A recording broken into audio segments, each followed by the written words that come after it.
Hello बच्चों, welcome back to this video lecture series. Nitin की पाठशाला में आप सबका पुनः स्वागत है। तो अब मैं आप देखिए, इस वीडियो लेक्चर सीरीज में हम 3 चैप्टर ऑलरेडी 3 वीडियोस बना चुके हैं और जिसके अंदर हमने अमीनो एसिड्स की रिएक्शंस, पेप्टाइड्स क्या है, पेप्टाइड सिंथेसिस के कौन कौन से मेथड है, वो सब हम कंप्लीट कर चुके हैं। तो यदि किसी स्टूडेंट ने नहीं देखा है तो डिस्क्रिप्शन बॉक्स में लिंक दे दिया जाएगा, तो वहाँ पर जाकर वो वीडियो ज़रूर देख लीजिए। अब बात करते हैं इस वीडियो लेक्चर सीरीज में। मेरी कोशिश थी कि एनईपी के सिलेबस के अकॉर्डिंग भी और साथ ही में जो ओल्ड ट्रेडिशन है केयूके का ओल्ड आपका सिलेबस था, तो उसके अकॉर्डिंग भी सारा कवर हो जाए टॉपिक्स एक ही वीडियो में, राइट। तो अब जो है इस वीडियो में जो हम बनाने लग रहे हैं, इस वीडियो में आपके पास एनईपी से जुड़ा हुआ ज़्यादा कुछ खास नहीं है, बट जो ओल्ड सिलेबस था उसका टॉपिक आपका पेंडिंग है। वो पेंडिंग क्या है? आपका पोर्शन है प्रोटीन्स, राइट। तो ये ओल्ड सिलेबस है जो आप सामने देख पा रहे हैं। तो अमीनो एसिड हम कंप्लीट कर चुके हैं, पेप्टाइड से यहाँ तक कंप्लीट कर चुके हैं। तो बचा क्या है आपके पास कि प्रोटीन्स क्या है, उसके बारे में प्राइमरी सेकेंडरी स्ट्रक्चर वगैरह क्या होती है, डिफरेंट एस्पेक्ट्स ऑफ प्रोटीन्स। तो ये हम पढ़ने वाले हैं इस वीडियो लेक्चर सीरीज में। तो आइए शुरू करते हैं विदाउट वेस्टिंग टाइम। तो देखिए बच्चों, ये प्रोटीन्स है। प्रोटीन्स में ग्रीक में proteins means proteiosis, naming the first, right. So proteins क्या है, मैंने आपको पहले भी बताया था कि जो अमीनो एसिड्स हैं, काफ़ी सारे अमीनो एसिड आपस में कंडेंस होकर जुड़कर आपके क्या बनाते हैं, पेप्टाइड्स। और जब पेप्टाइड्स की लेंथ या फिर मोलिकुलर वेट बहुत ज़्यादा हो जाता है, इन दैट सिनेरियो हम कहते हैं कि प्रोटीन्स है, right. So that is the difference between the peptides and proteins. So all the proteins on hydrolysis provide the alpha amino acids। आपको शुरुआत में बताया गया था 26 अल्फा अमीनो एसिड्स है, जिनमें से 20 are most common which can easily be found in every protein, right. So classifications की यदि हम बात करें तो आप देख सकते हैं क्लासिफिकेशंस में there are 2 most widely use systems for classification. First one is the on the basis of molecular structure, right. Molecular structure के बेसिस पर आप 2 पार्ट में डिवाइड कर सकते हैं प्रोटीन्स को, फाइब्रस एंड ग्लोबुलर। और ये नाम आपको सुने सुनाए लग रहे होंगे क्योंकि फर्स्ट वीडियो लेक्चर सीरीज में, फर्स्ट वीडियो में जिसमें मैंने प्रीवियस ईयर के क्वेश्चंस डिस्कस किए थे केयूके के, उसमें एक वर्ड ये भी आया था कि what is the difference between fibrous and globular proteins. ये क्वेश्चन आया हुआ है प्रीवियस ईयर, राइट। तो देखिए, on the basis of molecular structure, fibrous and globular proteins क्या है? In the case of fibrous proteins, they are linear thread-like molecules, like a thread, right? धागा आपने देखा होगा, तो धागे की तरह आपके अमीनो एसिड जुड़े होते हैं आपस में और एक लॉन्ग चेन बनती है। और these thread-like chains, they tend to lie side by side to form the fibers, रेशे बनाने की कोशिश करते हैं, right? So all those proteins whose structure is quite similar to the fiber structure, they are known as a fibrous proteins, right। Examples ये है exam में लिखने के लिए कि आपकी स्किन में केराटिन नाम का प्रोटीन होते हैं, राइट, वो हो सकता है। साथ ही में टंडन में कोलेजन, राइट। सिल्क सुना होगा, रेशम में आपके फाइब्रोइन है, मसल्स में myosin, all of them are fibrous proteins, ठीक है। ग्लोबुलर प्रोटीन, ग्लोब का इसको आप याद करने का तरीका क्या है, ग्लोब वर्ड आ रहा है और ग्लोब वर्ड आपको पता है that connotes the spherical shape, right। So all those proteins which contains the spheroidal shape, right, they are known as a globular proteins, right। Or in such cases the folding takes place in such a manner that lipophilic का मतलब देखिए, lipo का मतलब है lipid, lipid मतलब कि जो non polar है और फैट सोल्यूबल है, फिलिक का मतलब है loving, right.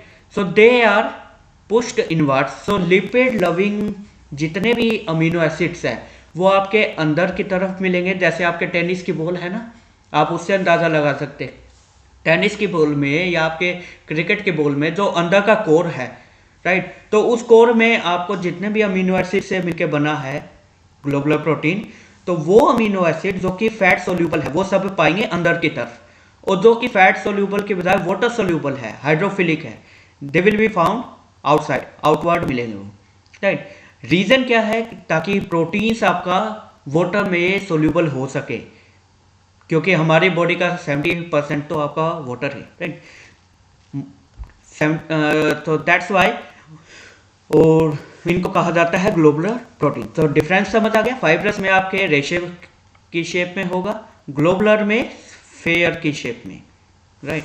And such class of proteins जो ग्लोबुलर प्रोटीन्स है उनमें एंजाइम्स भी होते हैं। एग्जाम्पल भी देना होगा ना आपने। तो एंजाइम्स है वो ग्लोबुलर प्रोटीन में आते हैं। इंसुलिन आपने सुना होगा, पेनक्रियाज में आता है आपका। Thyroglobulin, right. एंटीबॉडीज सुना होगा। हीमोग्लोबिन तो सुना ही होगा, जो कि आपकी रेड ब्लड सेल में है। तो all of them are examples of globular protein, right. तो अब ग्लोबुलर प्रोटीन्स में कि ये स्ट्रक्चर स्फेरिकल शेप हेल्ड कैसे करते हैं। So these are the factors. 4 interactions है। डाई सल्फाइड, मतलब डाई मीन्स 2, सल्फाइड यहाँ डिनोट्स करता है सल्फर को। सो 2 सल्फर की लिंकेजेस, सल्फर सल्फर बॉन्ड बनना, right.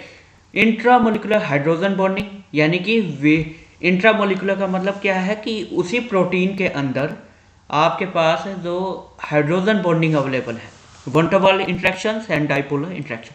So all of them help to hold the spherical shape of the globular protein. These are the factors, right? So that was the first method या first आपका system on the basis of molecular structure. Next is the on the basis of chemical composition or nature of products they give upon hydrolysis. ये question भी आया था कि hydrolysis product के behalf पे आप डिवाइड करें अपने प्रोटीन्स को, किन किन पार्ट में डिवाइड करेंगे, राइट। तो इसको समझने का बहुत ही आसान सा तरीका है। देखिए, जो आपका प्रोटीन्स है वो अमीनो एसिड से बना है, ये तो क्लियर है, राइट। तो यदि आपका प्रोटीन हाइड्रोलाइज करने पे, क्योंकि जब आप प्रोटीन को हाइड्रोलाइज करेंगे तो आपको अल्फा अमीनो एसिड तो मिलने ही मिलने हैं। तो अल्फा अमीनो एसिड यदि आपको मिल रहे हैं, राइट, तो केवल अल्फा अमीनो एसिड मिल रहे हैं तो हम कहेंगे सिंपल प्रोटीन्स है, यानी कि कुछ एक्स्ट्रा नहीं है। एग्जाम्पल्स आपके एल्बुमिन, जो कि ग्लोबुलर प्रोटीन था यहाँ पे। ग्लूटेनिन आपके गेहूं में होता है, राइट। केराटिन फाइबर्स का मैं एग्जांपल दे चुका था, तो ये क्या है, सिंपल प्रोटीन। कंजुगेटेड प्रोटीन्स किन्हें कहते हैं? These proteins they give non protein portion in addition to alpha amino, यानी अल्फा अमीनो एसिड तो मिलेंगे ही मिलेंगे, बट साथ में कुछ एक्स्ट्रा ऐसा भी मिलेगा जो अल्फा अमीनो एसिड नहीं है, ठीक है। उनको हम कहते हैं प्रोस्थेटिक ग्रुप। सो यानी कि कंजुगेटेड प्रोटीन्स आप याद करने के लिए तरीका बना सकते हैं, they are equal to simple plus prosthetic group. Okay, याद करने के लिए तो ये कर सकते हैं। तो that was the conjugated protein. Now these are the few examples conjugated proteins के, कि जैसे आप देख सकते हैं लिपोप्रोटीन, फॉस्फोप्रोटीन्स, हीमोग्लोबिन वगैरह। हीमोग्लोबिन में आपका प्रोस्थेटिक ग्रुप कौन सा है? Polyphosphate, right. साथ ही में आपके ग्लाइकोप्रोटीन्स में शुगर है, nucleoproteins, nucleic acid, these are the prosthetic. वो proteins which are the degradation products obtained by partial hydrolysis of simple और conjugated proteins को यदि आप partially hydrolyze कर देंगे तो आपको जो छोटा पोर्शन मिलेगा ना प्रोटीन का, उसको हम कहते हैं derived proteins, right. So proteins को तोड़ने पे प्रोटियोसिस बना, फिर पेप्टोन्स और लास्ट में पॉलीपेप्टाइड्स, ठीक है। So that was the classification of proteins, right. General characteristics देख लेते हैं फटाफट। What are the general characteristics of the proteins? Elemental composition, most of the cases में आपके कार्बन, हाइड्रोजन, ऑक्सीजन, नाइट्रोजन, इनसे मिलके बना हुआ है, that is the elementary composition। Molecular weight की बात कर रहे हैं, so proteins have very high molecular weight. वो ऑब्वियस है, मैंने आपको बताया था कि प्रोटीन से ज़्यादा चेन या अल्फा अमीनो एसिड प्रोटीन्स में होते हैं। तो दैट्स वाई 10,000 से लेके आप देख सकते हैं 50 मिलियन तक के मोलिकुलर मास हो सकता है। एग्जाम्पल के लिए egg albumin, milk albumin, haemoglobin जो आप यूज़ करते हैं, आप देख सकते हैं डाल्टन में यूज़ किया गया है, 65,000 डाल्टन वेट है, राइट। फिजिकल स्टेट की बात कर रहे हैं, so they are colourless, amorphous solids having no definite multiple, right. साथ ही में एम्फोटेरिक नेचर की बात करें, अल्फा अमीनो एसिड की तरह ही प्रोटीन्स भी ज्विटर आयन की या डाइपोलर आयंस की फॉर्म में एग्जिस्ट करते हैं, and hence they react with both acid and base. तो अल्फा अमीनो एसिड आपके एम्फोटेरिक थे, वैसे ही प्रोटीन भी एम्फोटेरिक है। आइसो इलेक्ट्रिक पॉइंट भी होगा क्योंकि अल्फा का है, तो फिर ओवरऑल प्रोटीन्स का भी होगा, so they also have iso electric point, right. Example के लिए कैसीन का देख सकते हैं 6.4.6 में है। ऑप्टिकल एक्टिविटी की बात करें, ऑल अल्फा अमीनो एसिड्स वर एल कन्फिग्रेशन के थे, राइट। सो प्रोटीन्स भी आपके किस कन्फिग्रेशन के रहेंगे, एल अमीनो एसिड, याद करना आसान है। नेक्स्ट है हाइड्रोलिसिस के, कि प्रोटीन्स को हाइड्रोलाइज करने पे कौन कौन से प्रोडक्ट आते हैं। तो या तो आप इस तरफ देख लीजिए तो ये डिग्रेडेशन है, और यदि इस तरफ देखेंगे तो ये सिंथेसिस है, राइट। अल्फा अमीनो एसिड्स को आपस में जोड़ के सिंपल पेप्टाइड से पॉलीपेप्टाइड, पेप्टोन्स, प्रोटियोसिस, और लास्ट में मिलता है आपको प्रोटीन्स। या फिर उल्टा चले कि आप यदि इसको हाइड्रोलाइज करके तोड़ेंगे तो प्रोटीन को तोड़ने पे प्रोटियोसिस, पेप्टोन, पॉलीपेप्टाइड, सिंपल पेप्टाइड और alpha amino acids at last, right. So that was the characteristics of proteins. Okay, so next topic आता है biological functions of protein. Proteins के क्या क्या बायोलॉजिकल फंक्शन है, कि भाई ये यूज कहाँ किए जाते हैं, ठीक है। So first function is the structural material. आपने सुना होगा जिम वगैरह जो करते हैं बच्चे, जिम में जाते हैं प्रोटीन्स के लिए ही, क्यों? Because they are the self forming material, right. तो आपको यदि सेल्स, एनिमल टिश्यूज वगैरह बनाने हैं अपनी बॉडी में, ग्रो करने हैं, ग्रोथ करनी है, तो उसके लिए प्राइमरी स्ट्रक्चरल मटेरियल क्या है आपका, प्रोटीन्स है। So one of the most important function is to serve as the chief structural material of tissues, right. तो नेक्स्ट वन, ट्रांसपोर्ट एजेंट के तौर पे काम आ सकते हैं। बेस्ट एग्जांपल आपका हीमोग्लोबिन, जिसका काम क्या है कि वो ट्रांसपोर्ट करता है ऑक्सीजन को lungs to all the parts of the body. Third one, enzymes. काफ़ी प्रोटीन्स ऐसे हैं जिनके पास वो उनकी जो स्ट्रक्चर है वो इस प्रकार की है कि वो बिहेव करते हैं एज ए कैटलिस्ट। कैटलिस्ट सुना होगा आपने। कैटलिस्ट का मतलब क्या है कि आपका रिएक्टेंट से प्रोडक्ट जब बनते हैं तो उसका जो रेट ऑफ रिएक्शन है उसको इन्हांस करना को कहा जाता है कैटालिसिस, और जो एजेंट इसमें यूज किए जाते हैं उसको कहा जाता है कैटालिस्ट। बायोलॉजिकल कैटालिस्ट कौन से होते हैं, वो एंजाइम्स या वो प्रोटीन्स जो कि किसी स्पेसिफिक पर्टिकुलरली रिएक्शंस को फैसिलिटेट करते हैं, तेज करते हैं उसके रेट ऑफ रिएक्शन को। तो जब तेज करने लग रहे हैं तो इसका मतलब they are the catalyst. But क्योंकि वो बायोलॉजिकल है, या ये लगा लो हमारे बॉडी से है लिविंग, तो that's why they are called as biological catalyst, enzymes कहा जाता है। सो प्रोटीन्स, कुछ प्रोटीन ऐसे हैं जो एंजाइम की तरह बिहेव करते हैं, and they are very specific and highly efficient. Example के लिए हमारे पास कार्बोनिक एनहाइड्रेज है, साथ ही में अमाइलेज है आपकी सलाइवा में। सो इन जिनका काम क्या है, आपके स्पेसिफिक रिएक्शन को प्रोसीड कर। Okay, next part is the metabolic regulators. कुछ ऐसे ग्लोबुलर प्रोटीन्स हैं जो मेटाबॉलिक प्रोसेसेस को रेगुलेट करते हैं। एग्जाम्पल, इंसुलिन सुना होगा आपने। सो इंसुलिन आपका प्रोटीन है and it regulates the glucose level in the blood. Blood में ग्लूकोज लेवल को रेगुलेट करता है। वैसे ही थायरोग्लोबुलिन है जो कि थायराइड ग्लैंड से सिक्रेट होता है, जिसका काम है थायरोक्सिन हार्मोन को सिंथेसाइज करना। एंड लास्ट आपके पास है जो है biological function, that is the antibodies. ये भी सुना होगा। Antibodies are the proteins which defend the body against the invasion of the foreign organism. जो आपका वायरस भी हो सकता है, बैक्टीरिया भी, प्रोटोजोआ भी, एनीथिंग, राइट। तो इन सब से बचाने के लिए हमारे पास जो एजेंट है उनको एंटीबॉडीज कहा जाता है, and these antibodies are just proteins. तो आप देख सकते हैं कितने इंपॉर्टेंट फंक्शन हमारी बॉडी के हैं जो प्रोटीन हैंडल करता है। यदि मैं फिर से सम अप करूँ आपके पास, तो पहला फंक्शन है स्ट्रक्चरल मटेरियल, सेल्स वगैरह बनाने का। सेकंड ट्रांसपोर्ट का है, फिर उसके बाद आपका आता है एंजाइम्स का, फिर आता है मेटाबॉलिक प्रोसेसेस को रेगुलेट करने का, और लास्ट में एंटीबॉडीज का, राइट। तो आई होप आप समझ सकते हैं कि how indispensable part of our food the protein is, right. Next उसके पास आता है आपके पास the structure of peptides and proteins. ये एज इट इज है आपका, राइट। तो structure of peptide and proteins में एक बात समझिए, चाहे हम प्रोटीन की बात करें या पेप्टाइड की बात करें, both of them are made of alpha amino acid. Okay, so कितने पार्ट में डिवाइड किया जाता है? देखिए प्रोटीन के स्ट्रक्चर को हम 4 स्ट्रक्चर में डिवाइड करते हैं। आपके सामने है primary, secondary, tertiary and quaternary. इसको याद करने का सिंपल सा तरीका आप ये बस समझिए। प्राइमरी जैसी यूनिट्स जो है वो क्या है, जैसे आपके पास, यदि मैं और आसान तरीके से बताऊं, आपके पास ऊन होगी घर में, राइट। ऊन को क्या करते हैं घर में कि भाई उसको स्फेरिकल शेप में सेव करके रखते हैं, इकट्ठा करके। आप उसको पूरे को खोल दो, ठीक है, एक धागा मिल गया आपको कंप्लीट, वो धागा है जो आपको दिख रहा है, that is the primary structure. Okay, याद रहेगा, that is the primary structure. वो हम आगे एक्सप्लेन करेंगे कि कैसे। सेकेंडरी स्ट्रक्चर क्या है, अब आप धागे को ना साइड बाय साइड लगा दो। साइड बाय साइड कैसे कि आपने 1 मीटर के धागे को फोल्ड करके फिर 1 मीटर के धागे को दोनों को साथ में लगा दिया। ऐसे ही आपने इकट्ठा करते रहे शेप वाइज में कि ऐसे चला, फिर ऐसे चला, ऐसे चला, राइट।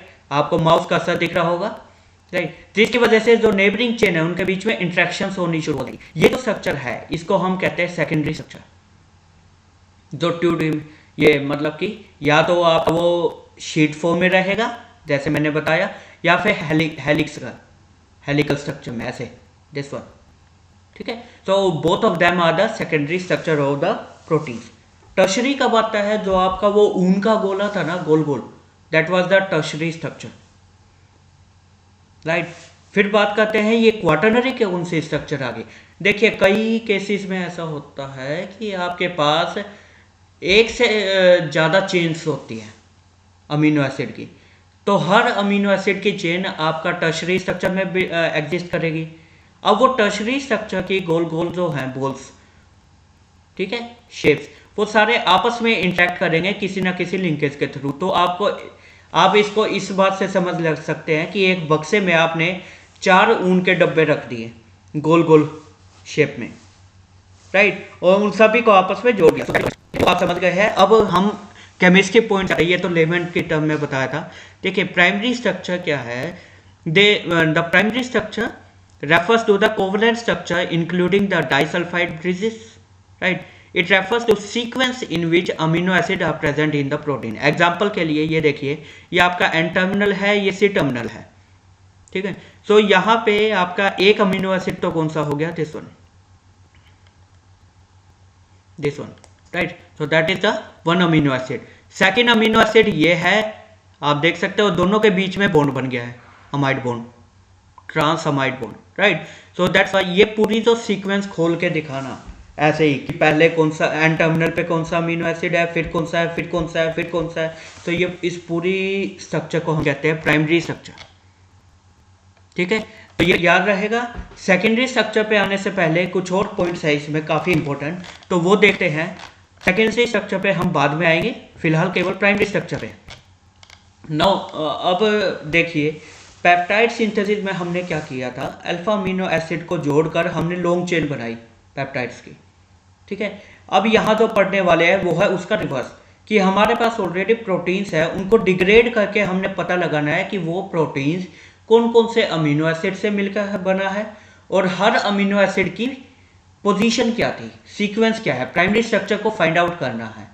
एग्जाम्पल के लिए सपोज कीजिए आपका प्रोटीन में नाइट्रोजन टर्मिनल पे पहले एलानीन आता है, फिर ग्लाइसिन आता है, फिर एलानीन आता है, वेलाइन आता है, राइट। तो अब जब आप इसको हाइड्रोलाइज करेंगे तो आपको 2 तो एलानीन के मॉलिक्यूल मिलेंगे, एक आपको ग्लाइसिन का, एक वेलानीन का, चारों का मिल जाएगा, ठीक है। 3 अमीनो एसिड मिले, एग्जाम्पल के लिए टेट्रापेप्टाइड की बात कर रहे हैं फिलहाल। तो 4 अमीनो एसिड थे ओवरऑल, जिनमें से एक अमीनो एसिड रिपीट हुआ है तो 2 मोल मिलेगा, राइट। वही 1 मोल आपको ग्लाइसिन मिलेगा और 1 मोल आपको वेलिन मिला। तो यहाँ तक तो ठीक है। तो पहला पॉइंट क्या है कि कितने प्रकार के अमीनो एसिड, यानी कि वो प्रोटीन की जो सीक्वेंस है वो 20 अमीनो एसिड से मिलकर बनी है, 26 से बनी है, 15 से बनी है, 10 से बनी है, कितनों से, तो वो पहला पता लगाना है हमने, ठीक है। सेकंड पॉइंट क्या, कितने मोल्स हमें अमीनो एसिड के मिले हैं। जैसे अभी टेट्रापेप्टाइड में ये एलानिन 2 मॉलिक्यूल थे तो 2 मोल मिले थे, राइट। तो वो पता करना। फिर थर्ड जो मोस्ट इंपॉर्टेंट है वो क्या, कि चलो ये भी पता कर लिया कि आपने जैसे एग्जांपल के लिए 20 अमीनो एसिड से मिलकर बना और ये मोल्स है सभी के रेशो, ठीक है। लेकिन पोजीशन क्या है, व्हाट इज द सीक्वेंस, पहले कौन सा अमीनो एसिड आप एन टर्मिनल पे रखेंगे और कौन सा कार्बन पे रखेंगे, राइट। तो ये 3 ऐसे क्वेश्चन है, इनका पता जब लग जाएगा आपको, only then you can easily से कि प्राइमरी स्ट्रक्चर हमें पता लग गई या सीक्वेंस हमें पता लग गई है प्रोटीन की। आई होप अब आप समझ गए हैं कि वाई इट इज इंपॉर्टेंट, क्योंकि अब हम क्या पढ़ने वाले हैं, हम पढ़ने वाले हैं कि प्राइमरी स्ट्रक्चर या सीक्वेंस को कैसे आइडेंटिफाई किया जाए, right. So determination of primary structure of protein involves 2 steps। First step is the determination of amino acid composition. ये तो सिंपल है, आपने जस्ट उसको हाइड्रोलाइज कर दिया, राइट, हाइड्रोक्लोरिक एसिड से हाइड्रोलाइज कर दिया तो आपको ये ऐसा कुछ ग्राफ मिलेगा, ये that is the chromatogram. Chromatogram कहा जाता है जहाँ पे एक्स एक्सिस पे रिटेंशन टाइम है कि कितने समय के लिए आपने HCl से ट्रीट किया, और साथ में इंटेंसिटी ऑफ कलर। मैंने आपको बताया था जब आप रिएक्शन स्टडी कर रहे थे कि निन हाइड्रीन टेस्ट ऐसा है जिसमें आपके पास अल्फा अमीनो एसिड का कोई कलर आता है, राइट। सो जितने भी अमीनो, अब एग्जांपल के लिए लेट्स सपोज यहाँ एलानीन आना है, मान लो ये एलानीन की पीक है मान लेते हैं। सो एलानीन में इंटेंसिटी कितनी आई, इतनी, ओके। ये ग्लाइसिन है, ग्लाइसिन की इंटेंसिटी कम है, तो इसका मतलब क्या है, प्रोटीन की सीक्वेंस में ग्लाइसिन कम था, एलानीन के ज़्यादा मोलिक्यूल थे। ऐसे ही सपोज ये सिराइन है, राइट, तो सिराइन की काफ़ी अच्छी पीक है, तो इसका मतलब एलानीन से भी ज़्यादा मोलिक्यूल्स किसके थे सीक्वेंस में, सिराइन के, राइट। तो ऐसे ग्राफ को हम कहते हैं chromatogram. The chromatogram is the plot of intensity of colour with retention time, that is the time of elution, right.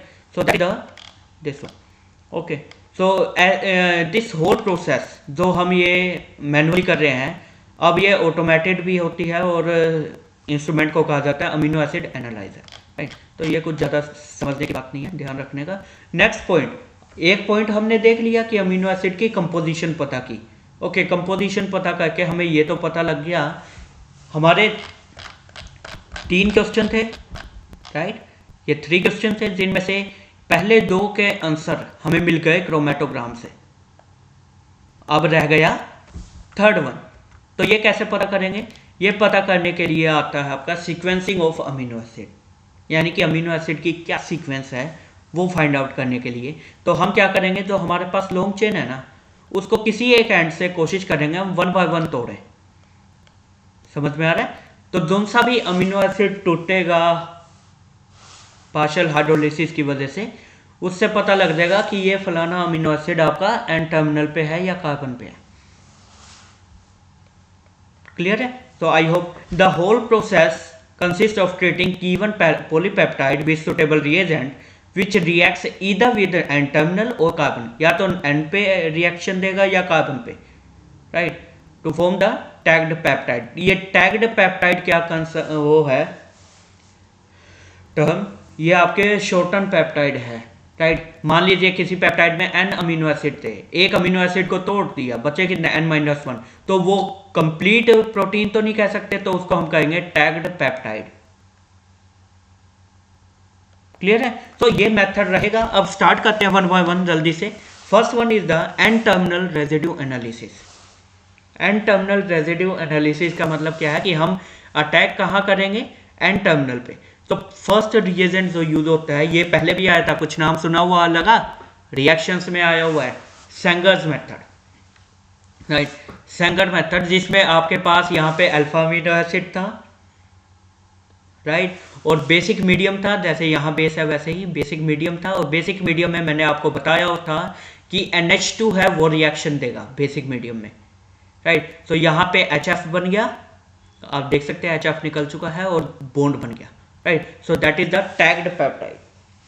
Why we are saying tagged peptide, क्योंकि अभी इसने टैगिंग कर दी, आपके रिएजेंट फिक्स हो गया किससे, पेप्टाइड चेन से।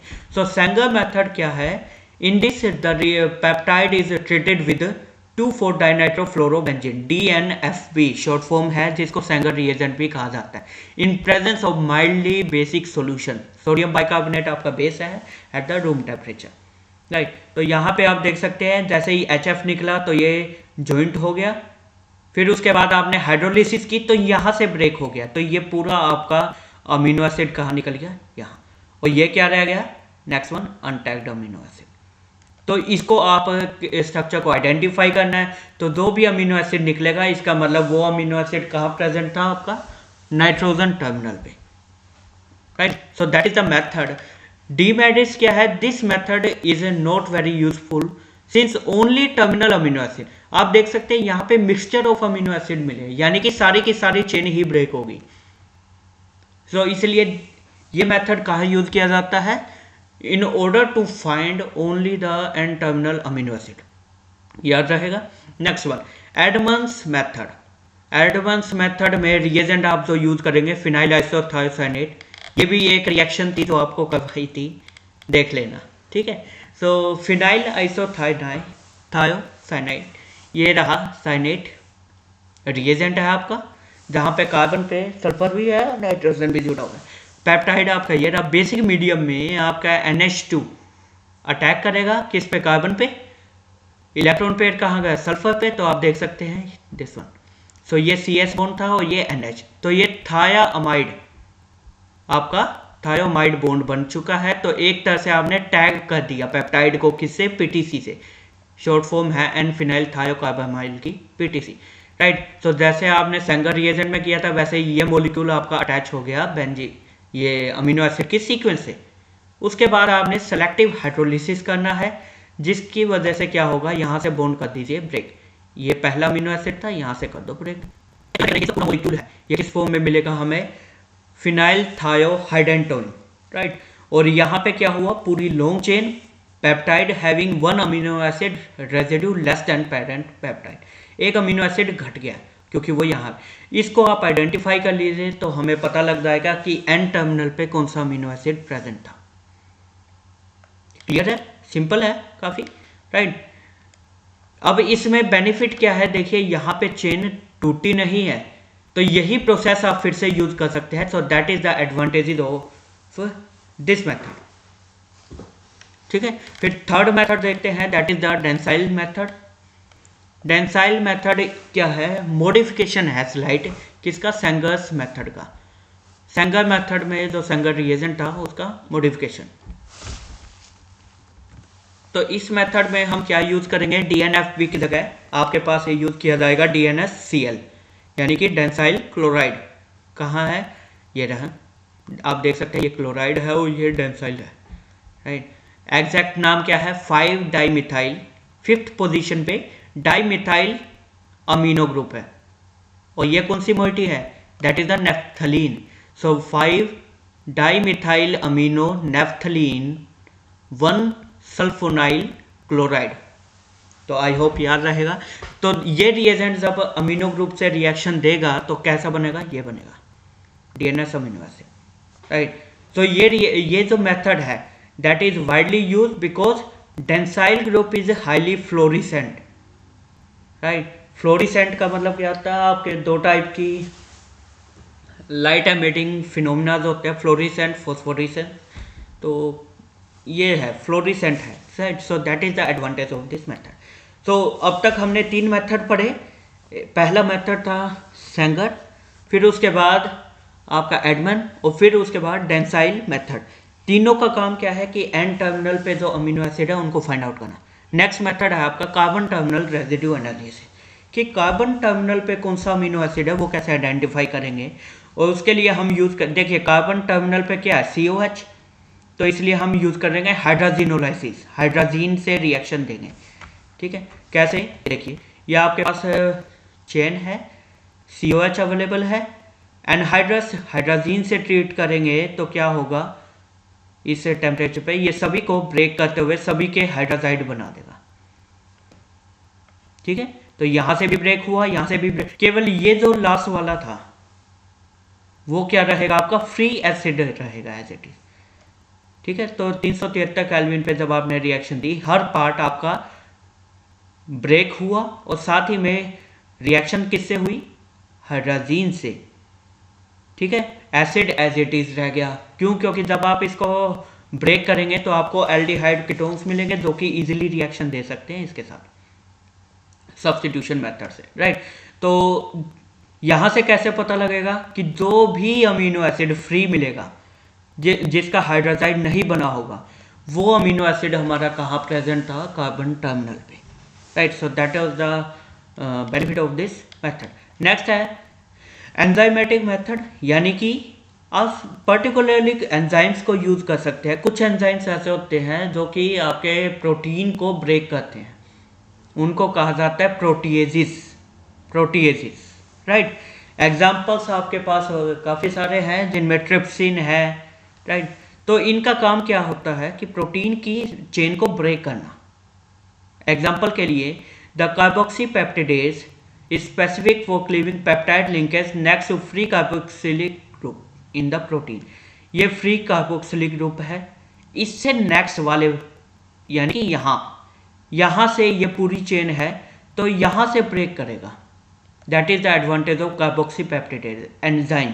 So enzyme क्या कर रहा है, इसको यहाँ से ब्रेक कर देगा, तो ये फ्री मिल गया, इसको एनालाइज कर लिया, फिर इस चेन को दोबारा ट्रीट कर दो इससे, अब कहाँ से ब्रेक होगा, यहाँ से, फिर दोबारा जो बच गया ये चेन बच गई, इसको करोगे तो यहाँ से ब्रेक होगा। तो ऐसे वन बाय वन आप इजीली आइडेंटिफाई कर सकते हैं कि कौन कौन से अमीनो एसिड प्रेजेंट है, right. So that was the enzymatic method. तो यहाँ तक है प्रोटीन की स्ट्रक्चर, प्राइमरी सीक्वेंस। नेक्स्ट आते हैं सेकेंडरी स्ट्रक्चर। मैंने आपको बताया था एग्जाम्पल के लिए कि जो एक लॉन्ग थ्रेड है वो तो प्राइमरी है, लेकिन थ्रेड को यदि साइड बाय साइड लगा देंगे हेलिकल फॉर्म में भी, शीट फॉर्म में भी, किसी में भी, सो उसको हम कहते हैं secondary structure. So conformation which the polypeptide chain assume as a result of hydrogen bonding. Hydrogen bonding की वजह से जो चेन्स आपस में क्लोज आती हैं, पास आती हैं, तो उसकी वजह से जो स्ट्रक्चर बनती है उसको कहते हैं हम सेकेंडरी स्ट्रक्चर। 2 टाइप्स की है, याद रहे। First one is the alpha helix, second one is the beta sheet, वो हम आगे देखेंगे। अल्फा हेलिक्स ये मॉडल लाइनस पोलिंग के द्वारा प्रोपेगेट किया गया था, जहां पर आपके पास ये देख सकते हैं हेलिकल फॉर्म ये रही। कई घरों में सीढ़ियाँ ऐसी होती है ना जो गोल गोल घूमती है, ऊपर जाती है, तो वहां से आप समझ सकते हैं। सो अल्फा हेलिक्स जिसको हम 3.613 हेलिक्स कहते हैं, और ये ऐसा क्यों कहा जाता है, because each turn off the helix, helix का एक टर्न, राइट, कितने अमीनो एसिड से मिलकर बना होता है, 3.6 अमीनो एसिड से, and 13 member ring is formed by hydrogen bonding, और इनके बीच की जो हाइड्रोजन बॉन्डिंग है उसकी वजह से 13 मेंबर रिंग बनती है। So that is the reason for calling the alpha helical structure as a 3.613। 3.6 amino acids एक टर्न में और 13 member ring form due to hydrogen bonding of the secondary structure, ठीक है। तो ये है, यहाँ देख सकते हैं ये हाइड्रोजन बॉन्डिंग है सारी आपस में, जिसकी वजह से ऐसी स्ट्रक्चर बन के आ रही है। So alpha helix may be right-handed, left-handed. All the alpha amino acids except glycine are optically active, having the L configuration. Right? ये मैं पहले बता चुका हूँ. So theoretically right-handed helix is safer than left-handed. ठीक है. So helical structure of protein is always right-handed, हमेशा ही, जिसमें चेन कैसे घूमती है, क्लॉकवाइज डायरेक्शन में, इन दिस वे, ये। So that is the right handed, okay. तो ये ध्यान रखना कि आपके पास राइट हैंडेड ही। नेक्स्ट स्ट्रक्चर की बात करते हैं, बीटा प्लेटेड स्ट्रक्चर, ये रही। That was also proposed by Linus Pauling in 1951, जहां पर ये देख सकते हैं ये आपके पास प्राइमरी सीक्वेंस है, 2 चेन है, 1 chain is this one, second one is this one. तो यहाँ पे आप देख सकते हैं ये बॉन्ड बने, राइट, कार्बन टर्मिनल से एन टर्मिनल पे, तो एक शीट दूसरी शीट दोनों के बीच में हाइड्रोजन बॉन्डिंग है, तो इसको हम कहते हैं बीटा प्लेटेड शीट, राइट। तो कई बार जो क्राउडिंग हो सकती है रिपल्शन की वजह से, क्या होता है, 2 टाइप की बीटा प्लेटेड शीट होती है, या तो पैरेलल या एंटी पैरेलल, ठीक है। तो क्या होते हैं वो यहाँ से समझते हैं। ये देखिए आपके पास ये एक चेन है तो इस तरफ चल रही है, यहाँ से एन टर्मिनल से यहाँ तक, यहाँ से, ठीक है। तो ये कौन सी है, पैरेलल, एन टर्मिनल से कार्बन, एन टर्मिनल से कार्बन, एन से carbon, that is the parallel sheet, यानी direction of the amino acid sequence is similar, same है। ऑपोजिट कब होता है एंटी पैरेलल, कि ये तो एन से कार्बन तक है, ये एन से कार्बन, ऑपोजिट हो गया, ठीक है। फिर दोबारा एन से कार्बन, सो ये पैरेलल एंटी पैरेलल शीट्स है, याद रहेंगी, ठीक है। तो 2 टाइप्स की आपकी बीटा प्लेटेड शीट्स होती हैं। फिर उसके बाद नेक्स्ट स्ट्रक्चर आती है आपकी टर्शरी स्ट्रक्चर, ये मैं बता चुका हूँ, जहाँ पर हाइड्रोजन बॉन्डिंग के अलावा वॉन डर वाल इंट्रैक्शंस और डाइपोलर इंट्रैक्शन वो सभी रोल प्ले करती हैं, तो उसको हम कहते हैं टर्शरी स्ट्रक्चर। प्रोटीन्स में आपके पास फाइब्रस प्रोटीन्स का एग्जांपल के तौर पे ये देख सकते हैं, that is the structure of the fibrous protein. आपके पास एक चेन थी, दूसरी chain, fibrous protein.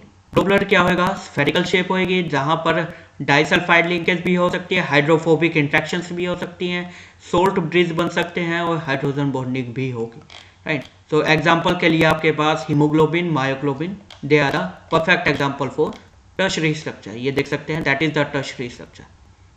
Primary sequence में आपके हेलिकल स्ट्रक्चर, ये क्या आ गई सेकेंडरी स्ट्रक्चर, और सेकेंडरी स्ट्रक्चर से मिलके आपको ओवरऑल क्या मिल रही है टर्शरी। फिर आता है क्वाटरनरी, मैंने बताया था क्वाटरनरी स्ट्रक्चर में जहाँ पे काफ़ी सारी सब यूनिट आपस में मिल गया। एग्जाम्पल के लिए that is the quaternary structure of haemoglobin, जहाँ पे एक टर्शरी स्ट्रक्चर ये रही, second one, third one and fourth one, और सारी आपस में कनेक्टेड है किसी ना किसी वजह से, right. So that is the example of quaternary structure. फिर उसके बाद एक बहुत ही इंपॉर्टेंट टॉपिक आता है डीनेचुरेशन, रीनेचुरेशन ऑफ प्रोटीन्स। तो देखिए प्रोटीन स्ट्रक्चर कंप्लीट होगी, प्राइमरी बता दिया, सेकेंडरी बता दिया, टर्शरी बता दिया, क्वाटरनरी। फिर आपको प्रीवियस ईयर के क्वेश्चन याद हो तो ये कई बार आया था, डीनेचुरेशन क्या होता है, और एक साल तो डीनेचुरेशन और रीनेचुरेशन दोनों ही पूछ लिया गया था। तो काफ़ी आसान है, घबराना मत। देखिए नेचर में प्रोटीन कैसा मिलता है, किसी ना किसी शेप में मिलता है। यदि डीनेचुरेशन यानी कि डी मतलब removal of shape of provided by the nature, जो नेचर ने शेप प्रोवाइड की है उसको तोड़ना, उसको कहा जाता है डीनेचुरेशन। क्लियर है? तो समझने के लिए ये देख सकते हैं, that is the native protein. आपने कुछ रिएजेंट या कुछ टेम्परेचर कंडीशंस ऐसी लगाई कि क्या हुआ, इनके बीच की जो इंट्रैक्शंस थी वो ब्रेक हो गई, जिससे फॉइल खुल गई। तो आप देख सकते हैं कोयल ये खुली हुई चेन खुल चुकी है सारी। So that is the denatured protein, और process is known as a denaturation, right. फिर बात आती है रीनेचुरेशन क्या है। री मतलब दोबारा, कि दोबारा जो डीनेचर्ड हो चुका है उसको वापस से नेचर वाली फॉर्म में लेके आना, इसको कहा जाता है रीनेचुरेशन प्रोसेस, ठीक है। तो that is the denaturation, this is the renaturation process. I hope आप समझ गए हैं। So that was the whole chapter for the amino acid, peptides and proteins. तो तीनों के तीन यहाँ पे कंप्लीट हो चुके हैं इस वीडियो लेक्चर सीरीज तक। तो ओल्ड सिलेबस के अकॉर्डिंग ये सेक्शन में आपके 2 पार्ट है ना, तो देख सकते हैं सेक्शन में जो आपके 2 पार्ट हैं, 2 पार्ट से 2 चैप्टर से मिलके आपका हाफ सिलेबस बनता है, सेक्शन बी बनता है। तो ये पूरा सेक्शन ओल्ड सिलेबस के अकॉर्डिंग कंप्लीट है बच्चों, ठीक है। अब एनईपी के अकॉर्डिंग आपका यूनिट 1 वो भी कंप्लीट है। ओके, यहाँ देख सकते हैं ये है एनईपी का सिलेबस, जिसमें अमीनो एसिड, पेप्टाइड, प्रोटीन्स ये सब हम कर चुके थे। Peptide and protection, carbon protection और कार्बन एक्टिवेटिंग ग्रुप के थ्रू कैसे की जाती है ये सारा हो चुका था। साथ ही में पेप्टाइड और प्रोटीन्स क्या है, हालांकि स्ट्रक्चर इसमें इंक्लूडेड नहीं है, बट फिर भी हमने कंप्लीट इस वीडियो लेक्चर सीरीज में कर दिया है। तो देखा जाए आपका इस टॉपिक में, इस सेक्शन में 1 यूनिट मैंने कंप्लीट कर दी है सिलेबस की। अब आपके एनईपी के अकॉर्डिंग जो नेक्स्ट है unit, that is the nucleic acid, ठीक है, वो फिर हम आगे पढ़ेंगे। फिलहाल ये था आज के लिए इतना ही। किसी भी बच्चे को कोई भी डाउट, क्वेरी है, so comment section is open for all of you, right. So जय हिंद बच्चों, take care, keep studying, bye bye.